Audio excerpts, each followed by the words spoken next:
out there.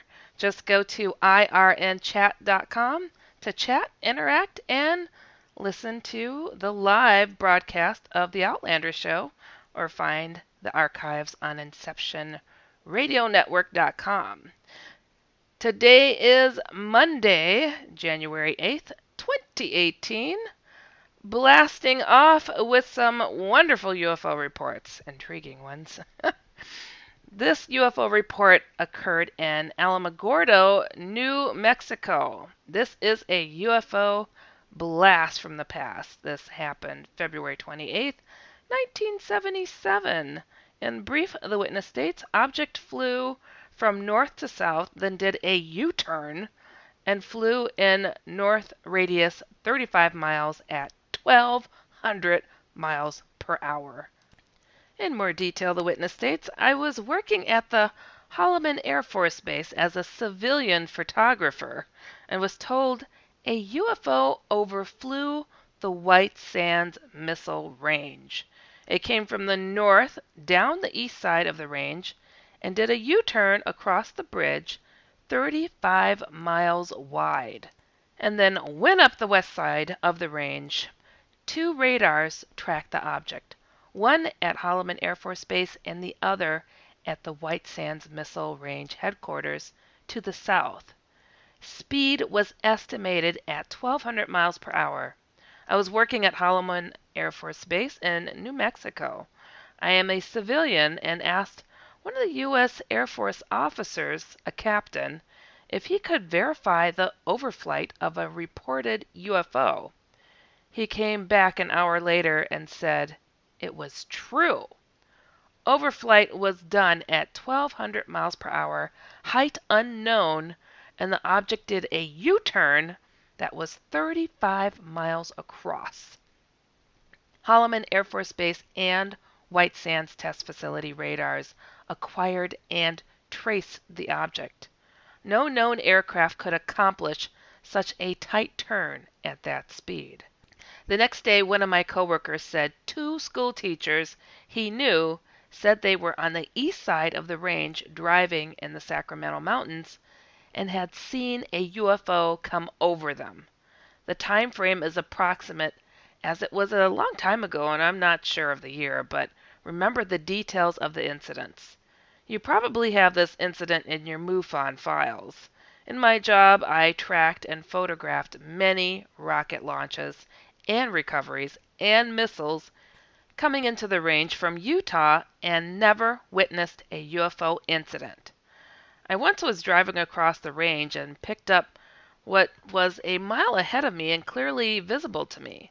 Some few minutes after that, I came to a stop as there was a small missile 8 or 10 feet times 4 feet struck upward in the pavement on my side of the road.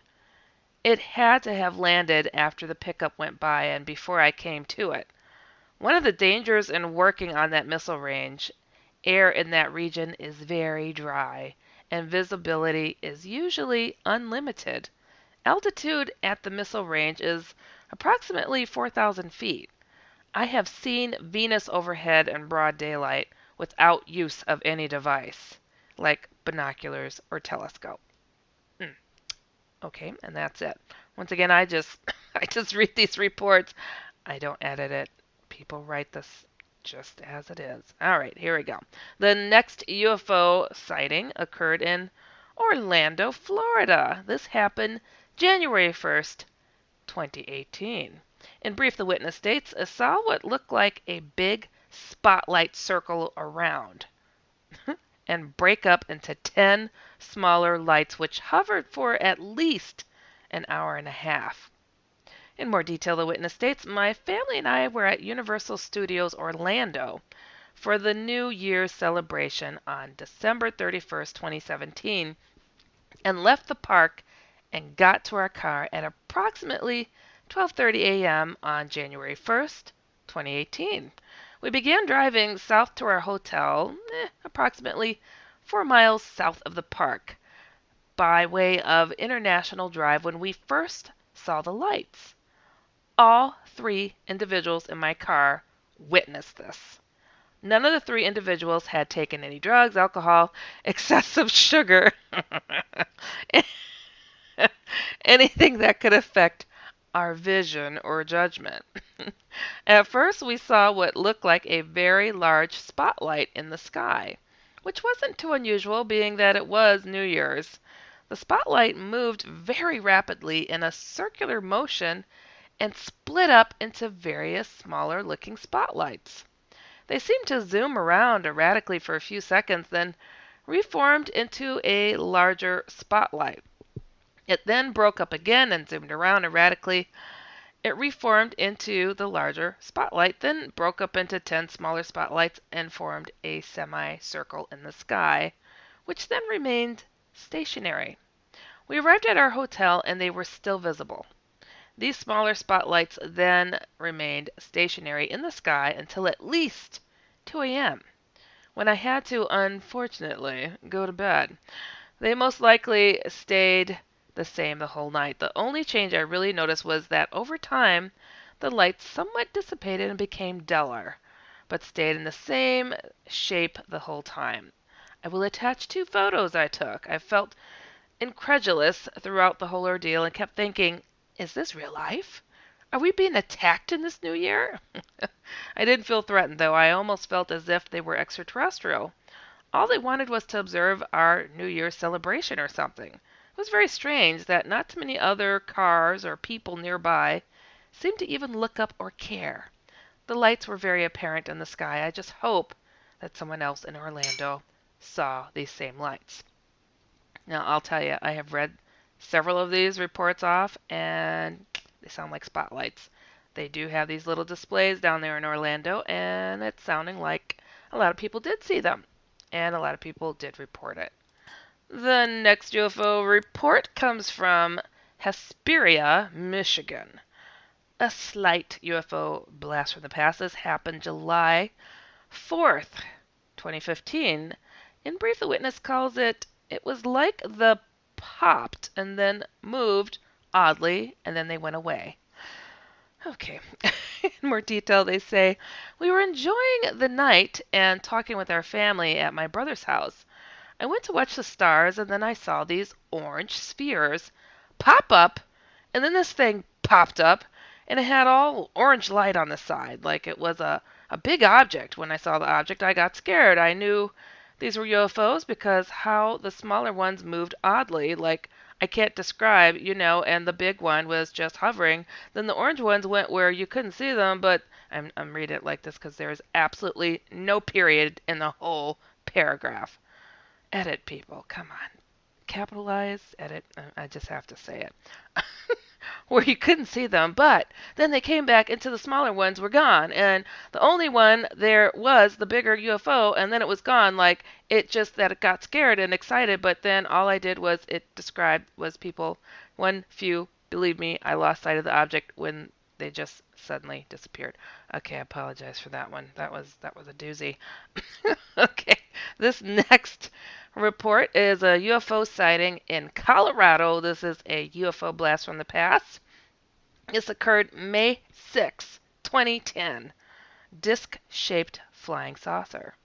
In more detail, the witness states, I don't remember the exact dates, but I had boarded a plane in Tulsa, Oklahoma, and I was flying into Las Vegas to visit my son. I'm not sure what state we were flying over, but I was about an hour or so before landing. I felt the plane's engine slow down and wondered if the pilot was being notified to slow down to avoid other air traffic. I was looking out the window to see if I would be able to see anything when a typically described UFO flying saucer or silver disc shot across the front of the plane and on the east side of the plane. Wow. I had the window seat and immediately jabbed the poor guy next to me with my elbow and said, "Look!" I wanted a witness. He immediately jabbed the guy next to him, and the three of us sat there with our mouths open. It was a shiny silver disc with no wings and no tail, completely round and saucer-shaped. It had a heat wave type shimmer coming from the rear and was going at incredible speed. It was way out of sight in seconds.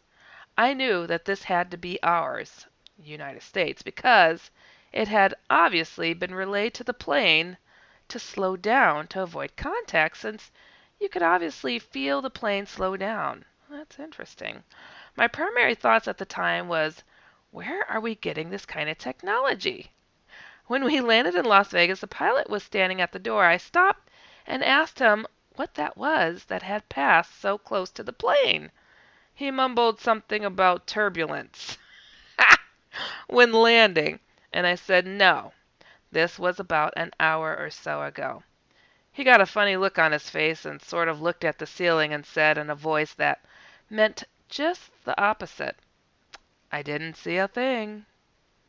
I laughed and exited the plane. Oh, wow. I told my son about it that evening, and he said he knew someone from church that everyone sort of knew worked at the new Area 51. Oh, the new one? Okay.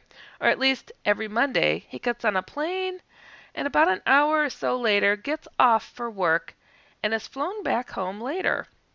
My son described what I had seen to his friend, and he kind of smiled, and all he said was, that sounds about right.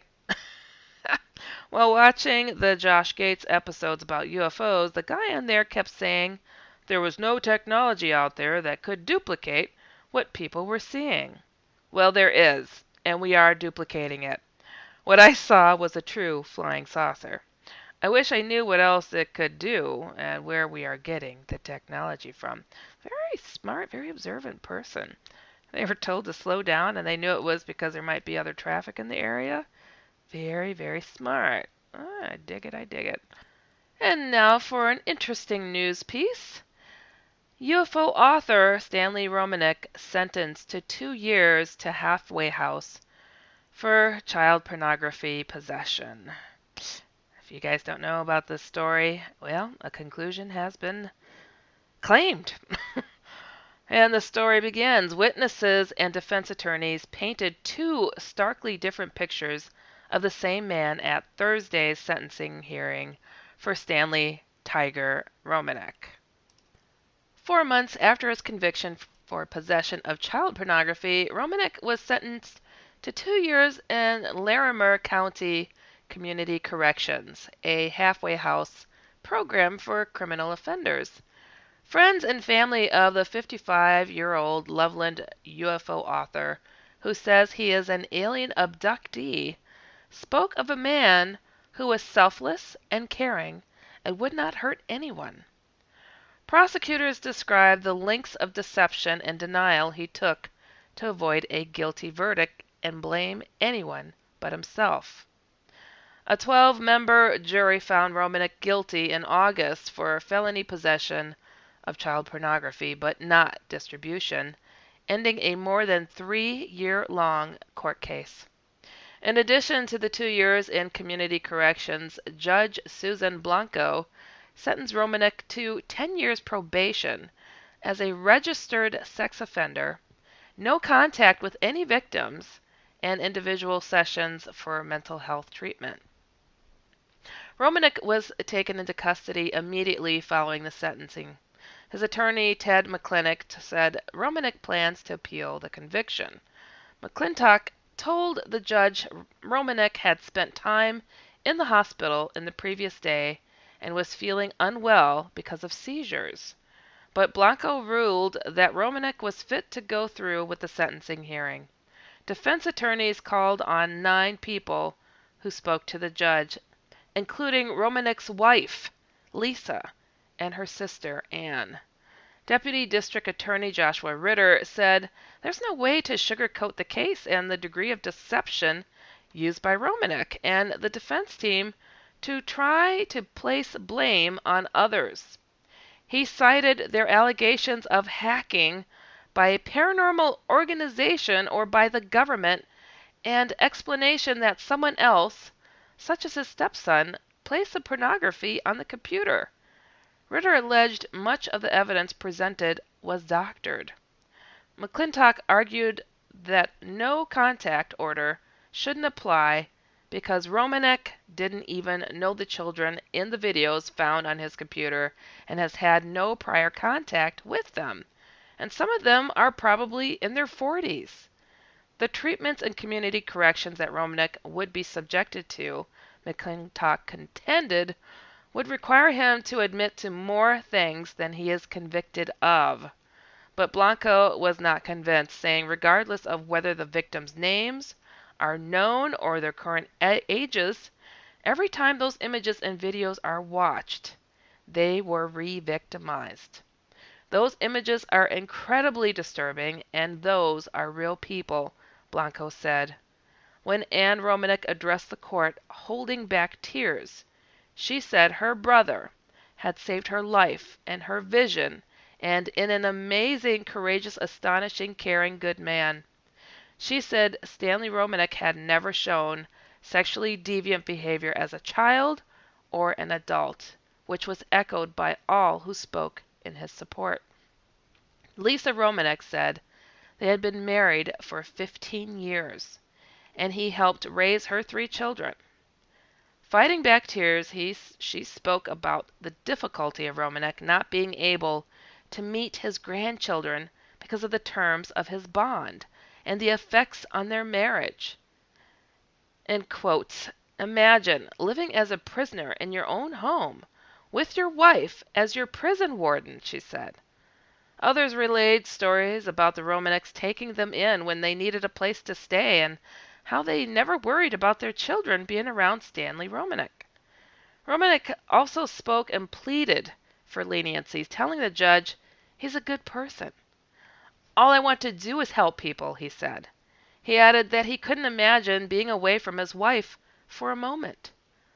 Blanco acknowledged Romanek's and his supporters' statements and said she had no doubt that he had some good in him, but still, considering the materials found on his computer over a period of time, along with the continued denial and deception, there's a good argument for you to go to prison.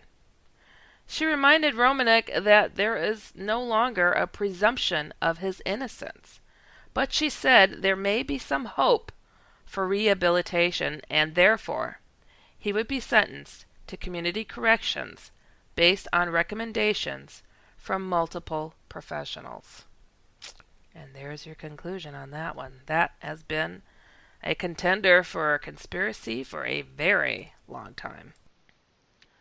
Moving on to more paranormal points. Very creepy stories. This one is titled Sid Vicious Haunting the Chelsea Hotel.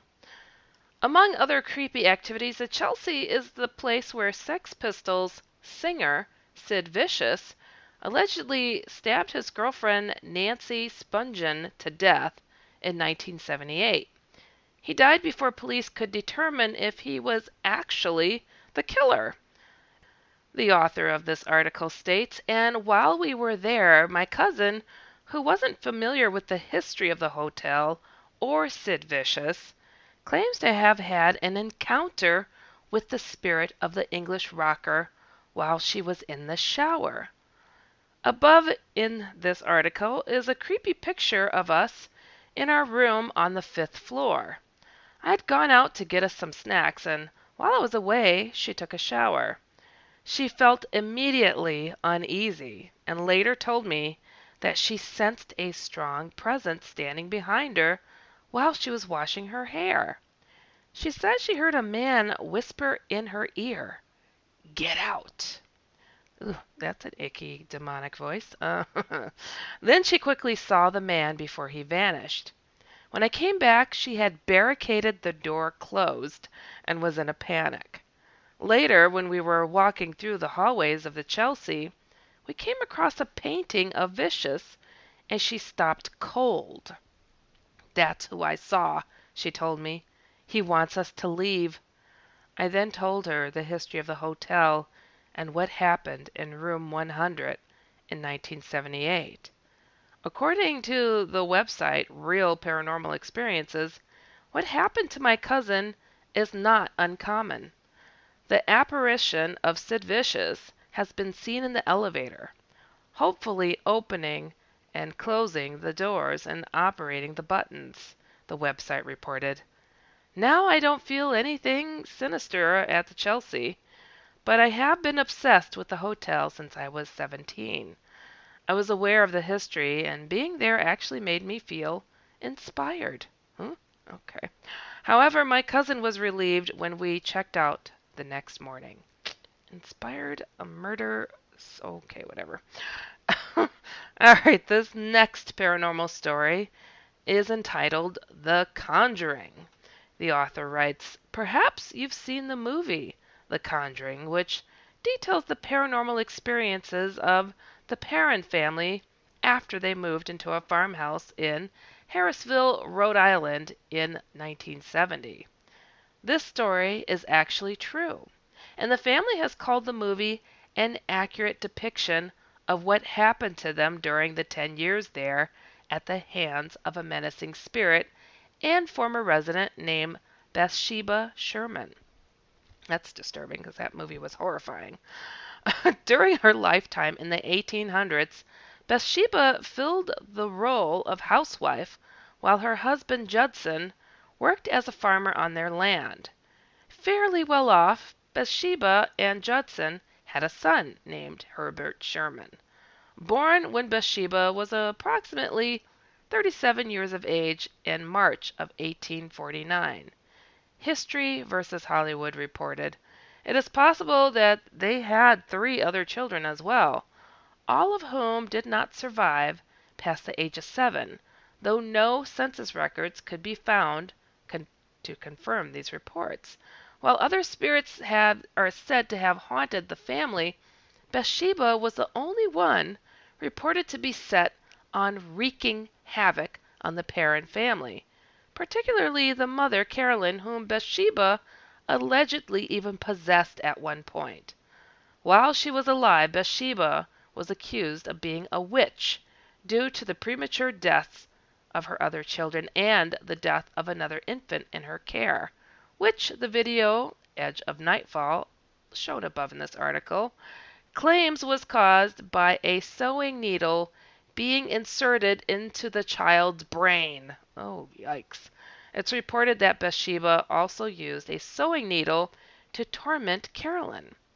And the Perron family aren't the only ones who have experienced supernatural activity while living in this house. Quote, "Everyone who has lived in the house that we know of has experienced this. Some have left screaming and running for their lives," Andrea Perron, author of House of Darkness, House of Light, about her experiences living in the house as a child, told the Teleperusa journal History versus Hollywood reported. Quote, "The man who moved in to begin the restoration on the house when we sold it left screaming, without his car, without his tools, without his clothing. He never went back to the house." Yeah, I did not hear about that. That is wow. Left your car, your clothes. I mean your clothes even. I mean, I heard of people being scared out of their shoes, but your clothes? Boy, wouldn't you like to get that man's story? And I hear of these stories like and people, so terrified of a haunting, they go running out and leave everything behind. Everything. And it's just frozen in time, all their stuff, everything. And they just leave it. Time and time again, I've heard of that. Absolutely wild. Well, I thought it would be cool to use some more inspiring paranormal stories, keeping this new year going just perky and right. Let's hope this is an angel story. This one is called Invisible Hands. The author writes, "Years ago, I was out with my 2 good friends, and we were walking around in this big shopping center. Over an hour we hanged around in the perfume section looking for the right smell, so in the end we were quite dazed." Wow, how much did you smell? Coming out of the main entrance right ahead of us was a huge crossroad, and all the lights for people were green, but just before the big crossroad there was a little crossing with no lights. I was so dazed that I wanted to walk on the other side because all I saw was green lights, but at that moment, just behind a corner, was a bus coming, driving very fast. It was a split second where I was taking my step, and the next moment I heard bus sirens, and all I felt was strong hands around my shoulders, pulling me back to the pavement. Also, I saw the bus going just inches from my nose, passing very fast. My friends were behind me, but none of them could remember grabbing me. They were stunned, but they had to admit that they stood watching when an angel saved me. Thank you, my guardian angel. Well, that's pretty cool. It's a nice story. The next inspiring story is called Angels from the Air. The author writes, I remembered when I was very little. I don't remember what age, but my mother and I were on the airplane when I looked out. I saw the clouds shaped as Jesus with angels. Wow. The angels looked like they were babies, like Cupid with a diaper, like thing with no shorts. Okay. They looked so young, and in the middle, I saw Jesus with long hair, like I usually see in pictures. I think I only saw his hands, arms, and head. Neck, I don't remember that clearly. I pointed to my mom, and she said it does look like it, but didn't really look that much. I asked her occasionally that if she remembers that day. Sometimes she says yes, sometimes she says no. Sometimes I think I was just dreaming, but somehow I know it was real. That's cool. This next one is called Eight Angels. The author writes, I was in a bad place in my life. I was having terrible problems with my 22-year-old son. I was literally at the end of my rope. One night on my way home, I was alone in the car and I was starting to pray out loud. Dear God, please send someone to help me. Let me see angels as a sign that things would get better. I'm so lost and in such despair. Please send me an angel to help me. Nothing happened. It was about 5 minutes from my home when I received a text message from my best friend. The message read, 8 angels have been sent to help you. That was it. The whole message. Wow. Confused, I called my best friend, asking if she'd sent it to me. She said she received it about 15 minutes prior, around the time I was praying, from her son, who, when questioned, said he never sent it. She saw it and thought to send it to me. After that message, things took an upswing for my son.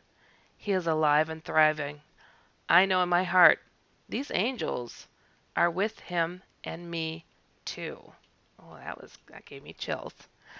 Well, thank you once again for listening to UFO Headline News with me, Heidi Hollis. Be sure to check out UFOHeadlineNews.com every single day. And also tune into my other weekly show, The Outlander, every Friday, and at 8 p.m. Central Standard Time and 9 p.m. Eastern Time. And catch my paranormal comic strip called The Outlanders at theoutlanderscomic.com. To check out absolutely everything I mentioned here, go to HeidiHollis.com or come to InceptionRadioNetwork.com. There's a lot of .coms. And know this, if you've experienced something out of the ordinary and want some level-headed advice, or if you've seen a UFO and want to share, please write me through my main website, HeidiHollis.com, or at DusOutlander